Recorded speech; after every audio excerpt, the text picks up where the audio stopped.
on me. I promise that you. What's up, guys? It's your boy Chris, aka The Real Chris, and I'm back with another video, man. Look, if you're new to the channel, like, comment, subscribe, hit the post notification bell, so whenever I drop a new video, guess what?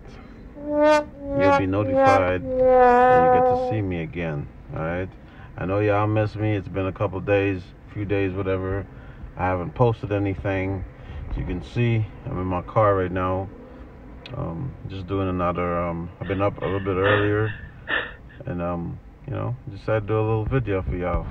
Alright? So if you notice me looking a little bit sleepy, my eyes, whatever, it's early morning. It's about 8 o'clock right now, so, and it's a Sunday, so that's the reason. But look, anyways, man, today I decided I just wanted to do a little chat, story time, a little bit about me, and the things I've been going through, you know, for the past few weeks, whatever.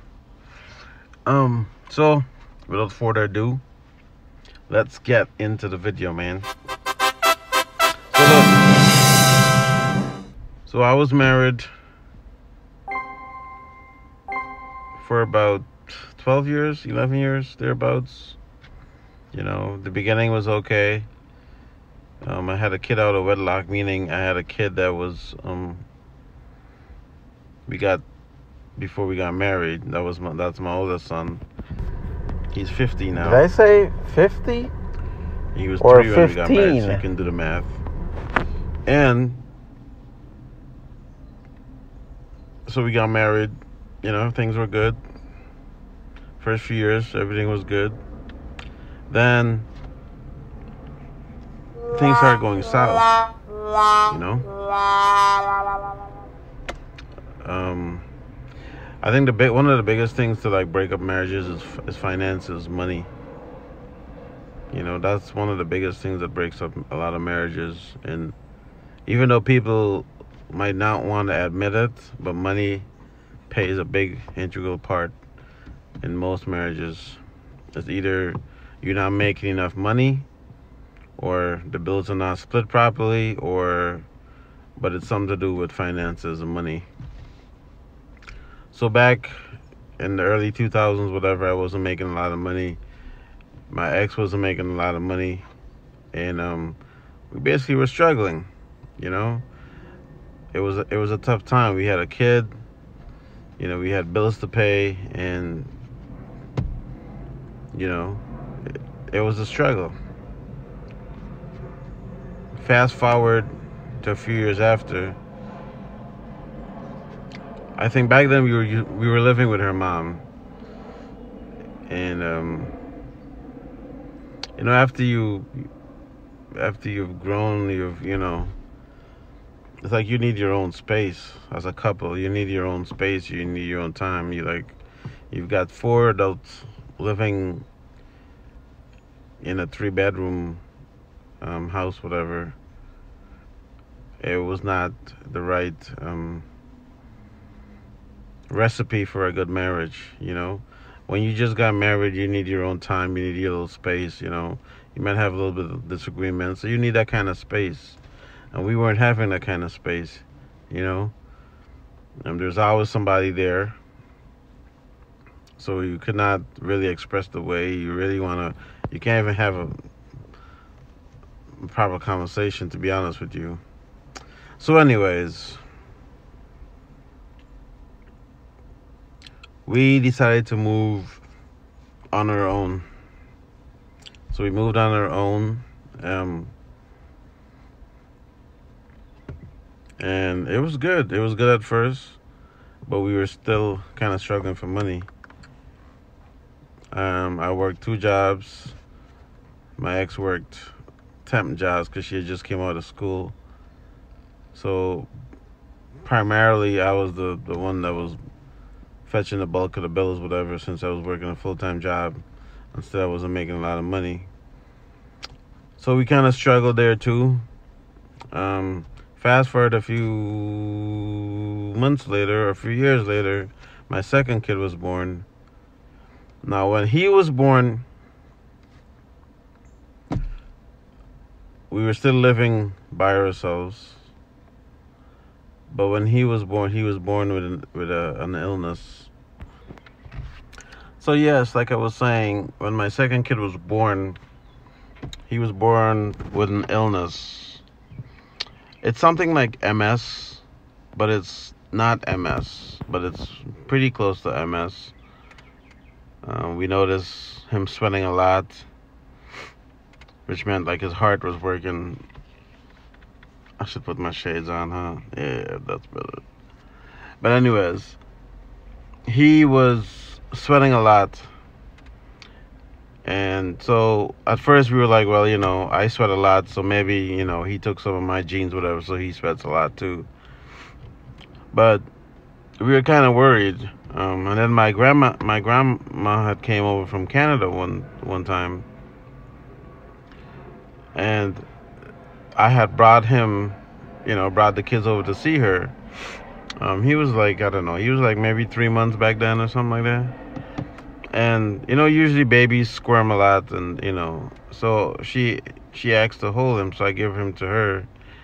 And as soon as she grabbed him, she was like, is he sick? Is he not feeling well? And I'm like, why? And she said he's not moving a lot, And I mean, they know. My grandma, she's 95, 96 years old right now. And she had, 12 kids, so she knows, And I'm like, no, he should be okay. I mean, he's not sick, So that was the first kind of like red flag, So then we took him to the doctor because my ex's sister, thought maybe we should go get him checked out. He's sweating a lot and everything else. We should just go get him checked out, see if there's anything going on. So we took him to his primary doctor, and they thought he had a heart murmur. Which I don't even know what a heart murmur is. If when he listened, he heard something in his heart. I don't know. But at the clinic, they hadn't the equipment to do all the tests, whatever. So he sent us to the children's hospital. Took him to the children's hospital. And as soon as we took him there, luckily, there was a kid with the same type of disease that was there a few months earlier. And the doctor who had, of course, he went to a cardiologist, and they did all their tests. Excuse me. And they did all their tests, whatever. And come to find out, he had an enlarged heart. The walls of the heart were so really thick, and it was pressing against his lungs, which kind of made him work a little bit harder to breathe. But all of this was because of the disease. It wasn't, it was because of the disease. So then the cardiologist spoke to the geneticist, if that's what you call it. She's a genetics doctor, whatever. And she was the one who had seen the kid prior to my son. And some of the symptoms that my son had, the other kid that she saw had the same kind of symptoms. Minus like the swollen tongue and everything else, but his heart was enlarged, just like my kid. So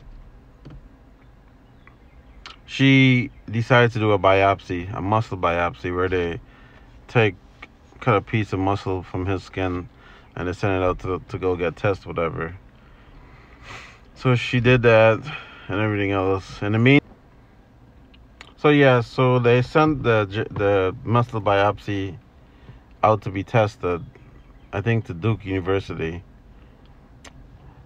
When the results came back, I worked second shift, so I was usually with the kids, whatever. So, by the way, in the meantime, he was on like oxygen. If you notice those people that smokes a lot, they have this little thing in their nostrils. So he was having oxygen to help him breathe or what. And he was getting a lot of pneumonias. I think I can remember one time he aspirated, which meant he, because he used to You know, we thought he was a normal baby, you know, meaning he's normal, but I meant like, you know, he was healthy to eat like from, you know. So, you know, he was drinking milk, you know, like a normal baby would do, but he aspirated, which meant the milk went into his lungs and became pneumonia.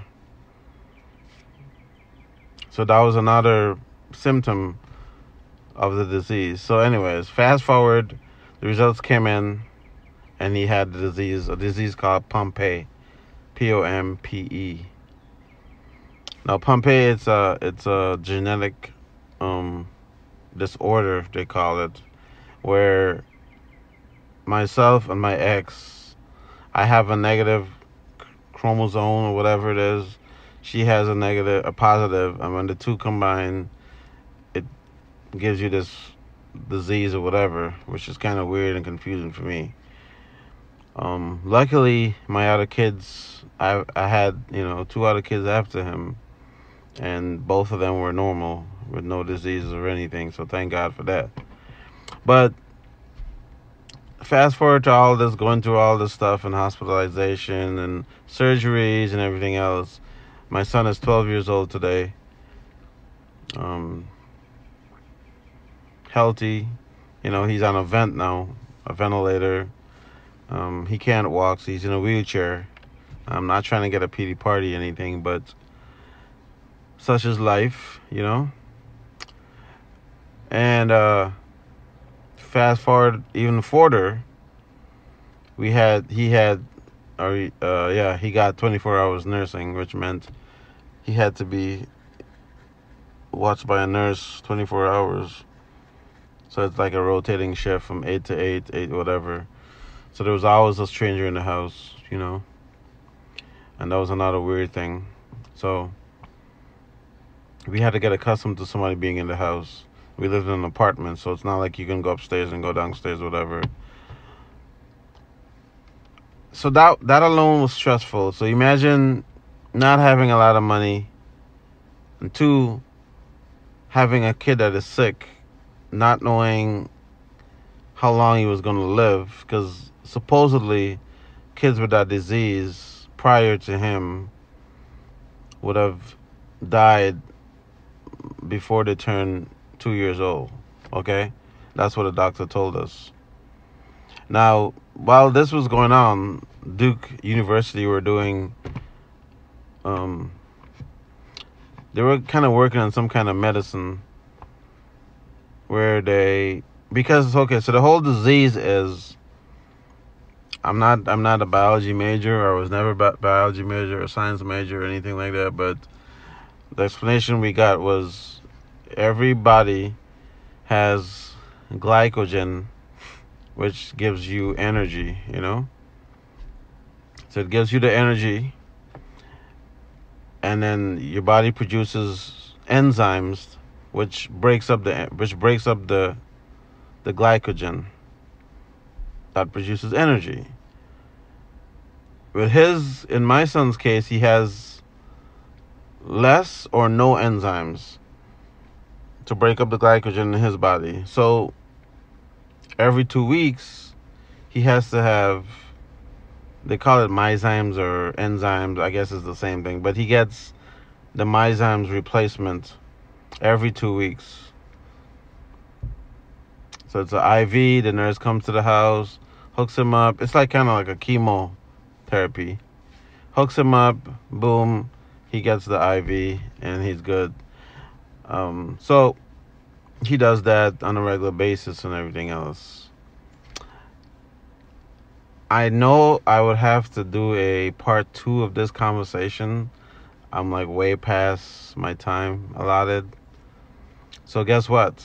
There'll be a part 2, guys. Look out for it.